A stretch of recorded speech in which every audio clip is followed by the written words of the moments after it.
Як ви ставилися до Зеленського до вторгнення і після вторгнення? Так, я зараз правильно сформулюю. У мене не було негативного, але в мене і не було сильної любові. Тому що мені треба подивитися, як себе президент поводить під час своєї каденції, а потім робити висновки. Я взагалі не дуже люблю, коли президента хейтять або обожнюють без якоїсь причини. Ну, єдиний Янукович можна було хейтити без причини. Там насправді було дофіга причин. Зараз позитивніше, ніж коли на початку ще було з трошки опаскою, що буде. Яка реакція буде і що буде відбуватися. Hello, I'm Polina from Mariupol and today I'll interview Kyiv citizens.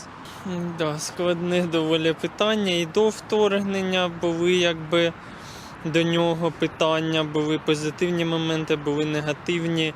І після вторгнення певний час, можливо, на початку було найбільш позитивне, воно змінилося. Ну, зараз знову вирівнюється, знову видно плюси, видно мінуси, якось так. Кращий президент. І до вас? Можете теж висловитися? Мені стало лише краще враження про нашого президента. Після вторгнення в мене помінялось в кращу сторону, а так в мене було аполітичне відношення до нього. Можете більш детально, чому воно змінилось на позитивне? Все ж таки війна показала, хто є хто, якщо так взяти, і для нього, скажімо так, це велике випробування. Бо стояти во главі країни під час війни – це дуже важко, як ніяк. І на це треба мати реально сталеві яйця. Ну, якщо дивитися з точки зору його політичної якоїсь кар'єри, то не знаю. Ну, нейтрально, ну, нормальний президент. Ну, а після війни, тільки те, що з воєнним часом він почав так демонструвати свої якісь чоловічі здібності, то змінилось трохи. Але, треба дивитися, яка буде політика після війни в нього. Ну, те, що він зробить зараз, це дуже сміливо. Ну, в принципі, я ж тоді ще не міг голосувати, але всі голосували за Зеленського. Ну, це був як ковток свіжого повітря після Петра Олексійовича, тому я був за, насправді. О, Господи.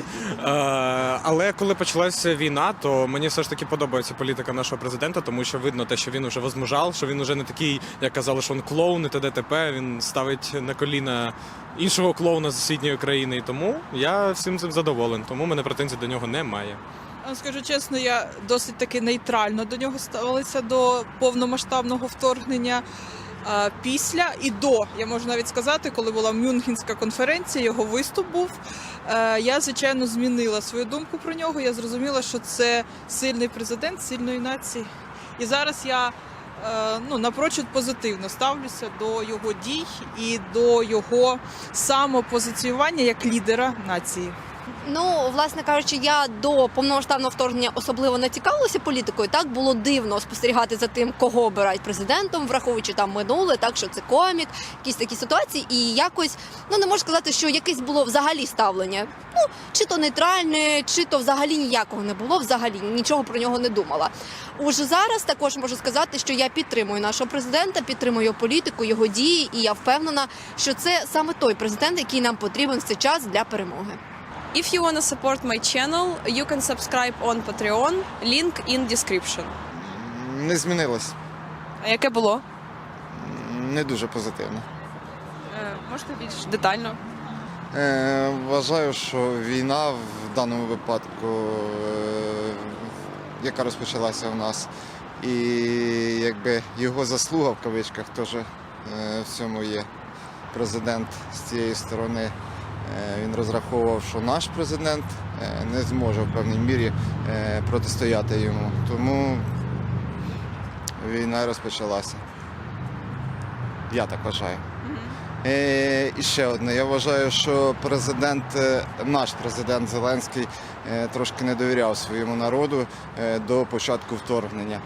Зараз вони акцентують увагу на тому, що вони не довели до відома для людей, що почнеться війна, боячись, що почнеться паніка. Але наші люди показали навпаки, що ми можемо захищати свою країну. Всі піднялись і воювали. Мабуть, воно покращилося, мені здається. Тому що він об'єднав навколо себе людей, і я думаю, завдяки ньому також ми зараз в тій ситуації, в якій ми знаходимося зараз. І я сподіваюся, що його політика після війни також зміниться в сторону розбудови країни і змін. І у вас таке ж саме питання. До виборів позитивне, після виборів нейтральне, зараз між нейтральним і позитивним. А чому змінилось після вторгнення на між нейтральним і позитивним? Ну, то, що у нас війна, і зараз розхитувати владу вообще не варіант. Ставился негативно относился, потому что мне он казался пророссийским. Но, разумеется, война поменяла взгляды, и в нужный момент он проявил себя достойно. Можете більш детально розказати? Ну, это достаточно, время покажет. Не хочется делать из него героя, вот, но сейчас военное время, поэтому нужно его поддерживать. Ну, хочу сказати, що поки до вторгнення, ми ще не знали точно, що це за кандидатура, який там він політичний меседж несе, що збирається взагалі, які речі політичні робити, які дії. І тому це було якось розпливчато все. А зараз більш, коли ми бачимо, після повномасштабної війни, бачимо більш конкретні дії, Виріс в очах, це факт. Укріпився як президент. Зрозуміло, що війна – це така річ, що вчить бути сильним, інакше ніяк. Нам потрібна тільки перемога. Тому, в принципі, підтримую зараз його діяльність.